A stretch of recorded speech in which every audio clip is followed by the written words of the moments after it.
Hey, what's up? This is Skater. This is part 2 of the Medal of Honor review.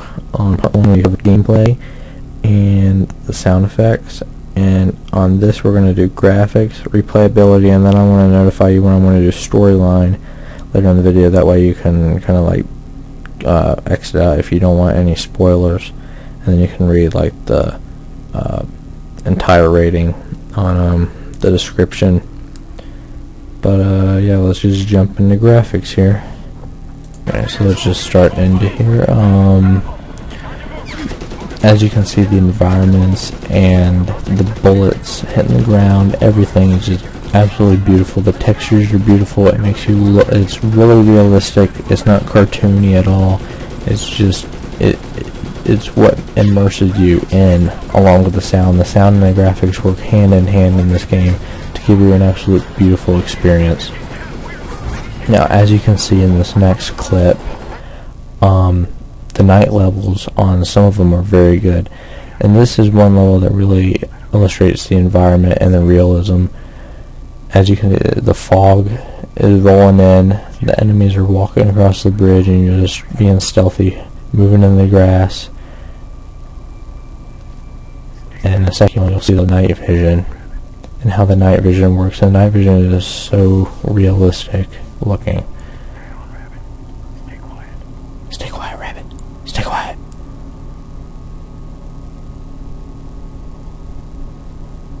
And as you can see, the night vision is absolutely beautiful, along with the little infrared lasers.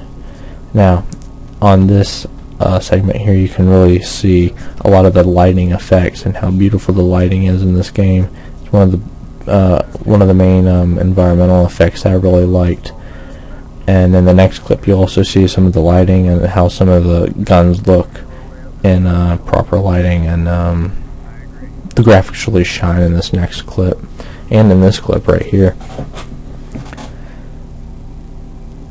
You're running along, beautiful lighting, beautiful textures on the stone mountainside around you. It's just absolutely breathtaking with these graphics in this game. They're some of the best I've seen. Now, as you can see in this clip, I thought in the trailer, this part's in the trailer, I thought this was rendered, and you can kind of see in the clip it's not. The graphics are not rendered in this scene. They're absolutely beautiful, because afterwards they look exactly the same when you're actually playing, and that's what's really great. A lot of the cutscenes are rendered though, but this one is just like, when I saw it in the trailer I just thought, wow, I think these are rendered, but I mean, this is absolutely beautiful. And you can also see some of the lighting effects here and how it affects your shooting. But anyway, back to the trailer, and I thought, wow. And then I'm playing the game, I was like, oh well, it'll probably drop a little bit. And then I was playing, I was like, oh my god. I was just thinking to myself, oh my god, this is absolutely beautiful. In this clip you can see how beautiful the explosions are. Some of them look kind of fake, but for the majority they are absolutely beautiful, especially on when you paint a target and they call in an airstrike and the dirt just falls all around you. And I showed that during the sound clip. Now this clip here is one of the cutscenes, one of the actual cutscenes that are rendered, and this is beautiful. The character models, how the clothing falls on their body, it really makes it look 3D, and the expressions on people's faces is absolutely unmatched in any game I've seen. Well, not any game. Uncharted 2 is extremely beautiful too, but for a first-person shooter and a game that has some other problems with the graphics, which I'll get to, this is one thing that really shined. In this clip here you see some of the downsides. There are visual blips and problems reading the texture sometimes. This is just one of the clips I found conveniently that I remember where it was, and this happened. I've probably seen about half a dozen of these where it just is pixelated, and a lot of times also you'll be walking along and it'll render the environment as you walk instead of you seeing out into it, and that should not be in a game of this magnitude. I mean, the graphics are beautiful, so it's kind of understandable, but that still should not be in a game like this. Now in this clip right here, there are some frame rate drops in the game. This is just one instance where I know it's from the code because I died because of it. I don't know if you can see here, but it would actually make me stop sprinting. The frame rate made me lag so much, and it killed me like 3 or 4 times over the same sequence. So I know it's not like, oh, my PS3 was just screwing up. This has to do with the code specifically. And you can see I die here. And speaking of the death effects are absolutely great in this game. Anyway, so I'm trying to run around again back down here, and it's doing the same thing to me. And this is just one of the instances where it was. I mean, this happened about a dozen times. The other times it didn't kill me, but it had the potential to. I got lucky for sure, and it makes me die again somehow. Now in this sequence here, you can kind of see how some of the night levels look really good, like that one on the mountain, and then this one looks a bit subpar. It does not have the extravagance of the daytime levels, such as the one on the mountain where you're Deuce with Dusty and sniping, and a lot of the other daytime levels are just blew me away, and a lot of the nighttime levels like this were kind of subpar.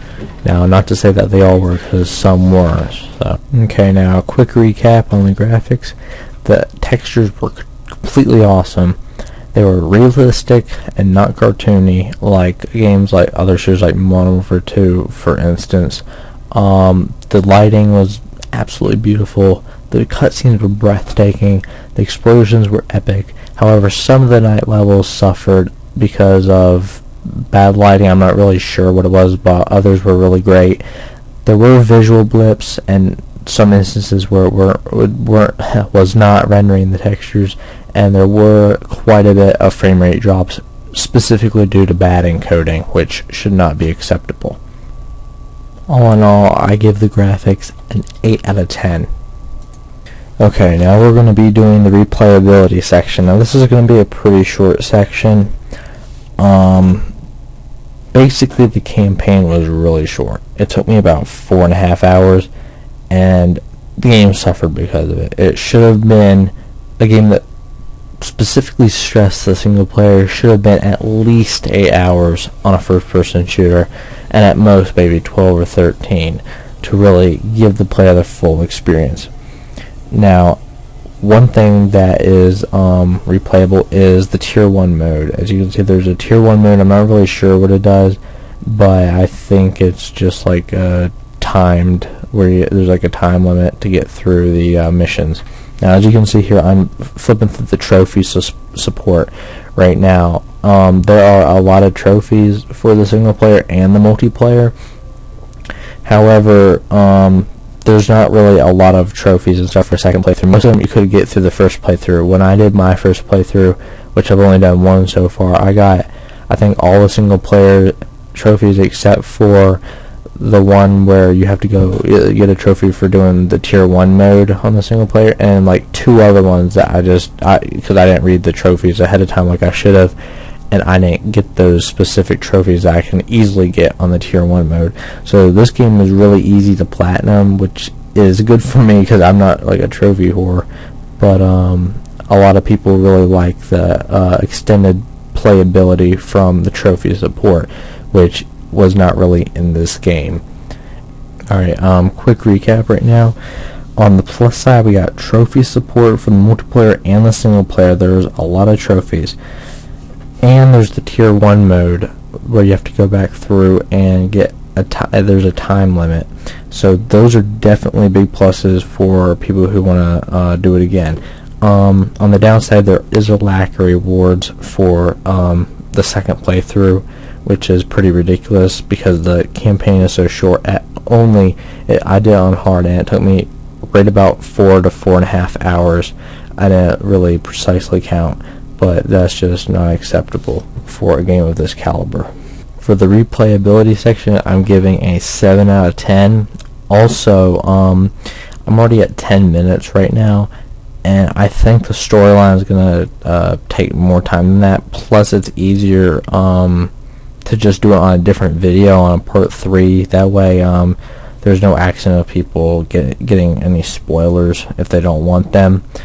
So I'm probably going to put then. Plus, I don't really want to do it right now, but anyway, so just look for a part 3 for the story, and then I will be doing doing the multiplayer after that and whatnot. So thanks for watching this. Comment, rate, subscribe, the usual crap, and thanks for watching.